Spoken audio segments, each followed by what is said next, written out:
The relationship between law enforcement and the communities they serve has evolved significantly over the past several decades.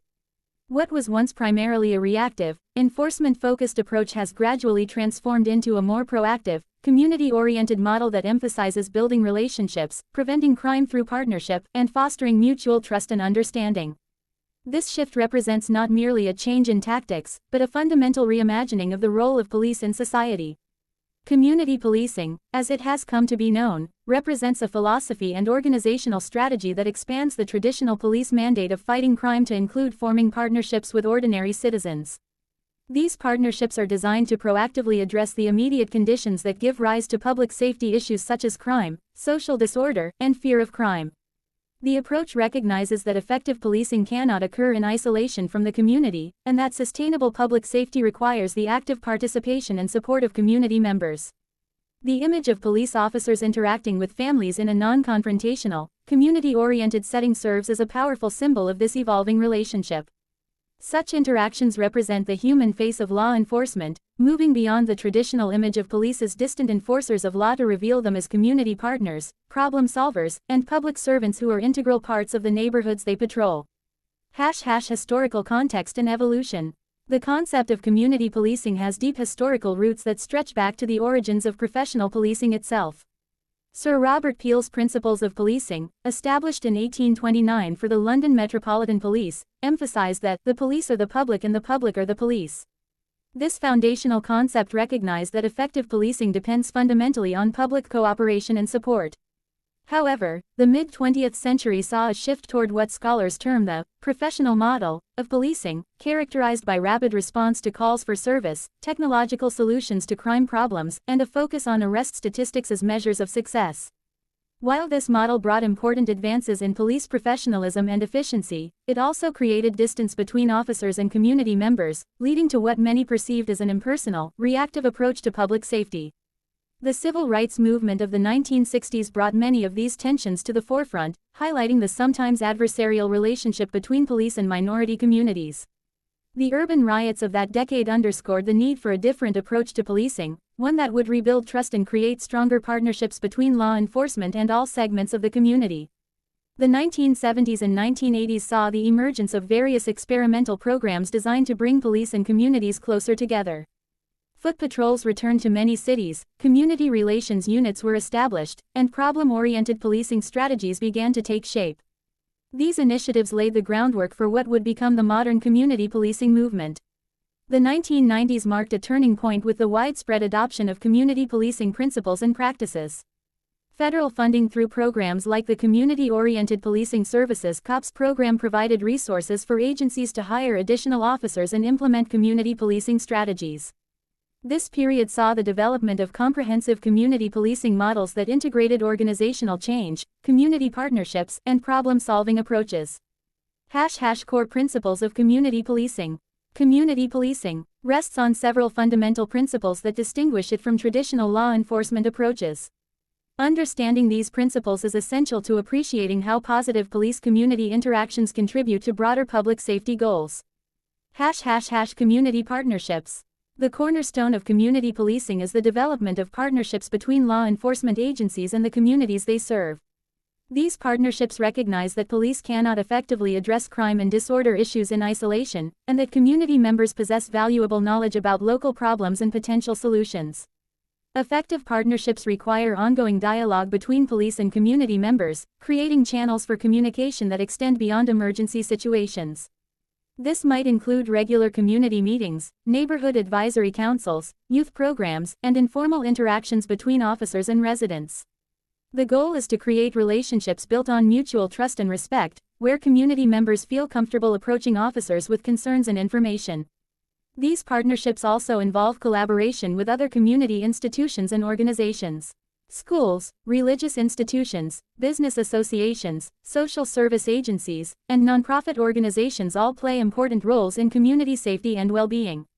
Community policing recognizes the interconnected nature of these relationships and seeks to strengthen the entire network of community support systems.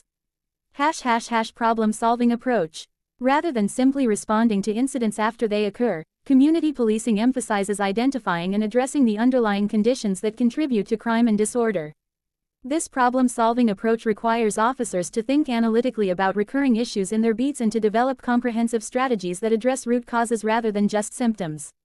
The problem-solving process typically follows a structured methodology, such as the SARA model: scanning, analysis, response, assessment. Officers scan their areas to identify recurring problems, analyze the underlying causes and contributing factors, develop and implement comprehensive responses, and assess the effectiveness of their interventions. This approach often reveals that crime and disorder problems are connected to broader social and economic issues. A problem-solving approach might address drug dealing in a neighborhood not just through arrests, but by working with community members to improve lighting, organize neighborhood watch programs, connect residents with social services, and coordinate with other agencies to address abandoned buildings or other environmental factors that contribute to the problem. Organizational transformation.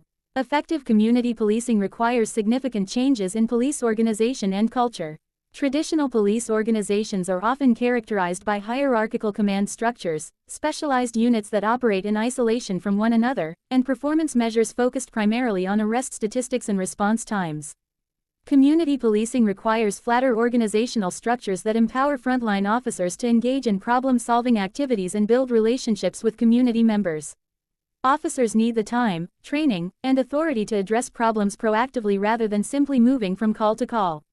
This often means reassigning officers to specific geographic areas for extended periods, allowing them to develop intimate knowledge of local conditions and relationships with residents. Performance measurement systems must also evolve to recognize and reward community policing activities.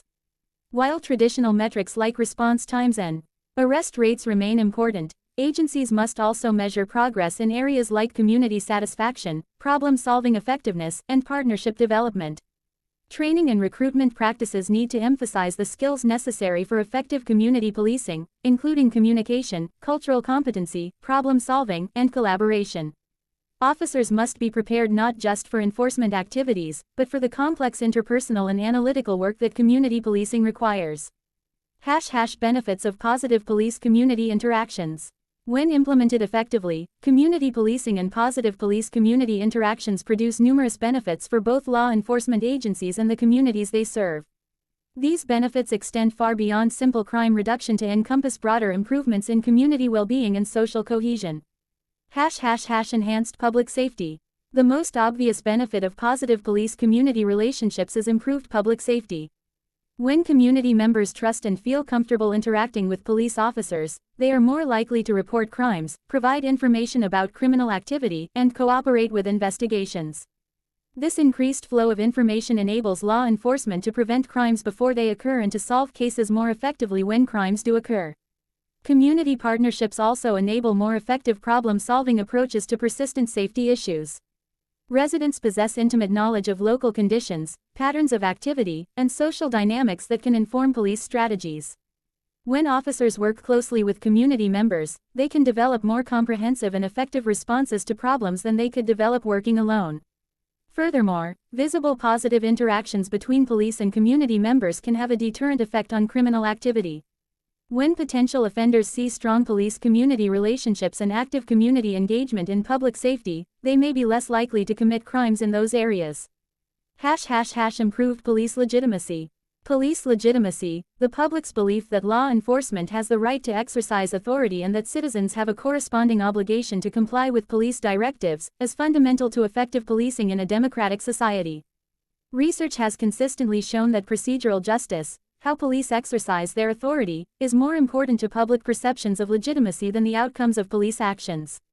Positive, respectful interactions between police and community members enhance perceptions of procedural justice and, consequently, police legitimacy. When people see officers engaging respectfully with families, participating in community events, and working collaboratively to address problems, they are more likely to view police as legitimate authority figures worthy of respect and cooperation. Enhanced legitimacy has practical benefits for law enforcement operations. Citizens who view police as legitimate are more likely to comply voluntarily with police directives, reducing the need for coercive force. They are also more likely to accept police decisions, even when those decisions are unfavorable to them personally. Reduced fear of crime. Fear of crime can be as damaging to community well-being as crime itself.